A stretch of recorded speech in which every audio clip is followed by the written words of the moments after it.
Well, good evening, ladies and gentlemen. We're here just for a brief weekly updates with everything happening. As most of you probably seen, if you're on our email list, we've got a big following, of course, since we're in the southern part of the state, primarily in also supporting from the El Paso, Texas side.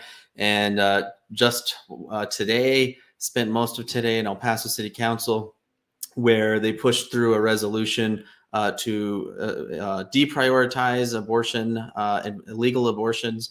This protects illegal abortion providers within New Mexico, basically saying that El Paso does not want to investigate these violations of state law. And so that was definitely something that was very discouraging, but it was also something that was somewhat anticipated, knowing since they tried this 6 months ago, and we were able to block it. But since then, with the last election, we lost some of our pro-life supporters, and we unfortunately only one of our city council members in El Paso was voted against this ordinance. So we'll continue to keep you updated on that. There's going to be this was just kind of the first step in them actually pushing through these policies, was to first pass this resolution. So there'll be a couple more opportunities to speak against that.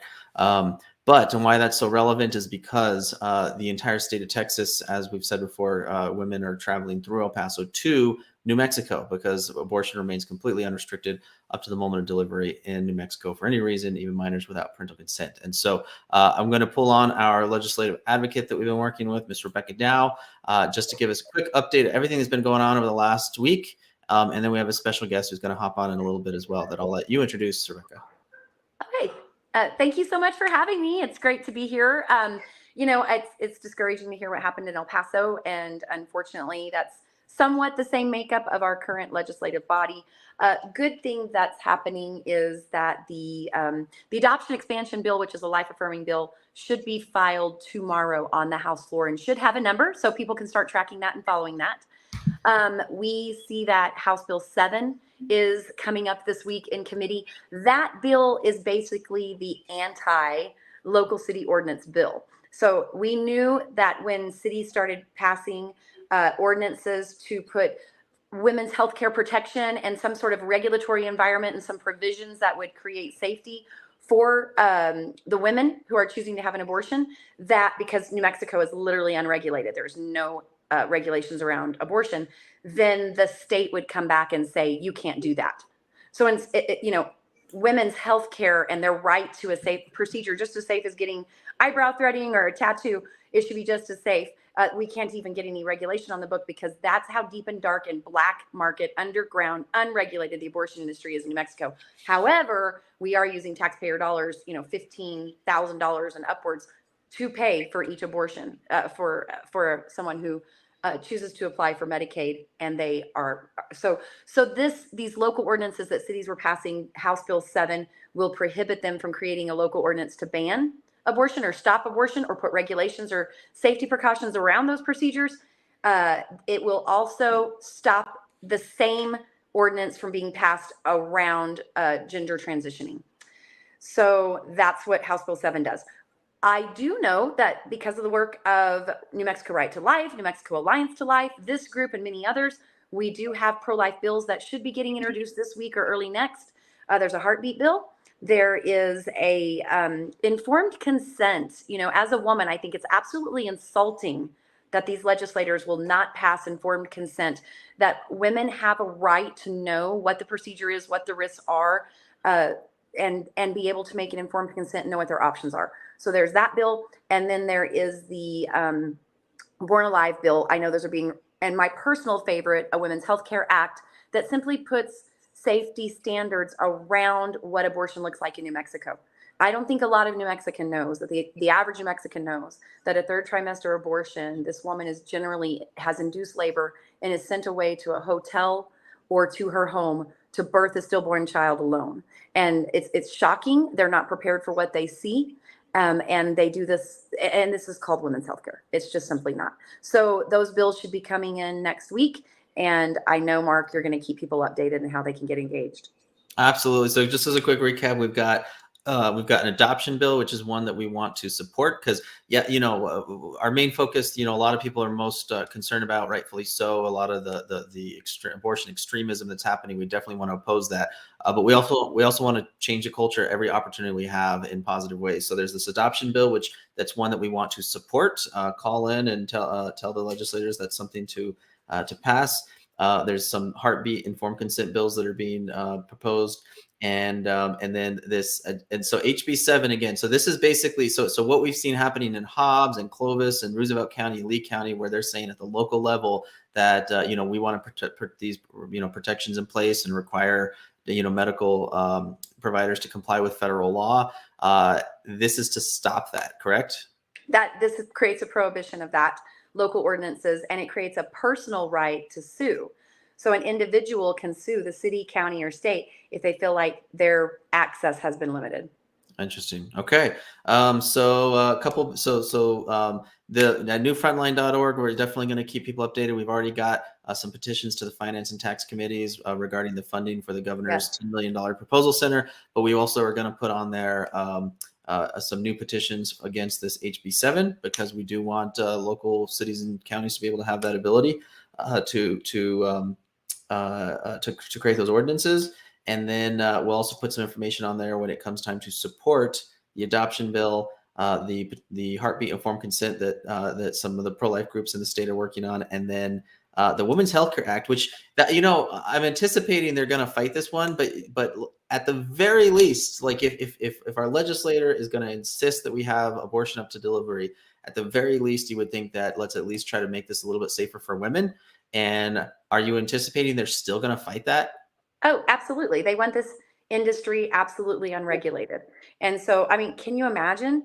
Can you imagine I have heard eyebrow threading debates. I mean, the things that they will debate and just regulate to death. You need to be licensed to charge to braid hair. And they will say, no, you will not put in a health and safety standard. You will not have a licensed environment. You will not mandate the same informed consent you would get if you were having a knee surgery or any other sort of procedure that has a risk. No informed consent. They will oppose it. Wow. And for those wondering, sometimes there's debates on, but in New Mexico, we've got to work to take anything we can get. And even things like informed consent, sometimes just informing women of the information is enough that if someone's on the fence, that can be enough to say, you know what, this maybe isn't the right decision for me. So we really need to work on that.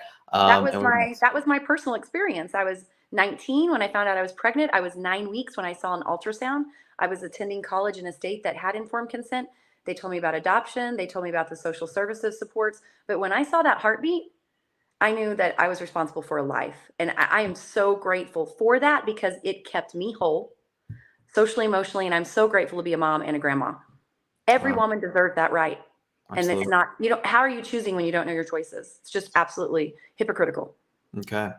Well, just this past Saturday, we had the Southwest March for Life in Las Cruces, and over 400 people showed up, really, especially, to march against this idea of $10 million of our state tax dollars going to what will be a 5th abortion center in Doña Ana County alone. But this one completely, funded by state tax dollars. And so we were talking about this, and you said we should pull on one of the representatives who had some comments on that. Do you want to introduce and pull Representative Duncan? Yeah, it's just such an honor to introduce Representative Mark Duncan. He represents San Juan County. Mark is a champion for life and real women's health care. And, we were talking today, and thank you for making time so that folks can hear. There are conservatives in Santa Fe fighting for values that I believe the everyday New Mexican shares. Thanks for joining us, Mark. Thank you. This fight we're fighting is a spiritual fight. It's good against evil, in a nutshell. That's it. My heart breaks whenever I hear a story of some young woman that got pregnant and the only option out there was go to the abortion clinic. Nothing else was shared with her about how many people are out there waiting for kids. Nothing was shared with her about what services they can receive if they're able to take that child to birth and to be able to give that child up for adoption to a loving couple that desperately are looking for a child in their life because they can't. So We are fighting hard, as Rebecca said, and we're going to vote no on everything that the governor comes. But we ought to be insulted that the governor is going to take $10 million of our money and go to your city and put up another abortion clinic when she will not even do the same for those who want to adopt. That is what disturbs me and breaks my heart, that we're not only killing children, unborn children, but we're not giving them an opportunity, or giving even the mother an opportunity to say, you know what, let's hold up. Let me think about this for 24 hours. Let me think about this. They have a gun bill that says we're gonna make you wait for 24 hours, but they don't give that same opportunity to a woman. Wow. Go home and think about it. Think about it for 24 hours, and if this is really what you want to do, after you've seen a heartbeat, after you've seen the things that we can show you, we're not going to change their mind, but I think there would be many women out there that would come back in 24 hours, or not come back at all, and say, hey, we've changed our mind. Well, and in San Juan has a unique situation where they need real access to women's health care, OBGYN services. And the governor's putting this 5th abortion clinic down in Doniana while they're experiencing the exact opposite around women who are choosing life in San Juan. So, Representative Duncan, what happened recently in San Juan County with your private independent OBGYN? Well, recently with the bill that was passed last year, our OBGYNs couldn't sustain the hit that was going to happen to them when anybody sued them. And so the hospital had to buy them out just so they could keep women's health care as it should be. And that's the tragedy around our whole state. We have doctors leaving in droves, going to another state because they're not going to be sued so much or so often. And we have leaders that pass bills like this, and then they're the very first leader, or our leader was the very first person who went out and filed a lawsuit against the same doctors. So when you have people that can't get true health care, women that can't get true health care, and you're taking $10 million to kill an innocent victim that nobody's asked if it was okay with them if you took their life, that's a tragedy in itself. When we need health care all across New Mexico, women's health care, and we're not able to get it because these doctors are not able to stay in our state, and we put $10 million toward that. Wow, it's just so crazy. I mean, and especially too when you look at, and we've said this in the past, but it's so obvious that this is $10 million, and the only reason that they're targeting Doña County with the proximity to El Paso and the airport there and the gateway from the rest of the state of Texas is to essentially pay for Texas abortions on the New Mexico taxpayers' dime. And here we are having a women's healthcare crisis with our own residents, and we're putting this towards this. So, any last comments from either of you for this week? I know you guys pray for us. Yeah, I know you're making phone calls. I know you're sending emails. Please continue to do that. Don't let up. If anybody has relationships with the Democrats on the Senate Finance Committee, that's where we can really make a difference, hopefully make a difference on this $10 million appropriation. It has to be approved as a capital outlay expenditure. And Representative Duncan, as a representative right now, a lot of times we feel pretty overwhelmed, and there's a lot of phone calls that we need to make, a lot of emails to send. Is that something that makes a difference for the New Mexico citizens to do? Absolutely. You hold us accountable. We were elected. You elected, I don't know if you have 2 or 3 or 4 down in Doña County, but they were elected. Hold them accountable. I expect the citizens of San Juan County to hold me liable for the votes that I make down here for them. You hold your elected officials accountable. Very good. All right. Well, thank you both very much. I know you've both been working really hard, and thank you for jumping in short notice here this evening. And we're going to be doing this every Tuesday, 6 p.m., just giving everybody updates on all of these bills that are so critical to the future of our state. So, Representative Duncan, thank you very much. And Rebecca, thank you so much for everything you're doing. Thank you. All right. God bless you both. I'm going to go ahead and we're going to wrap this up.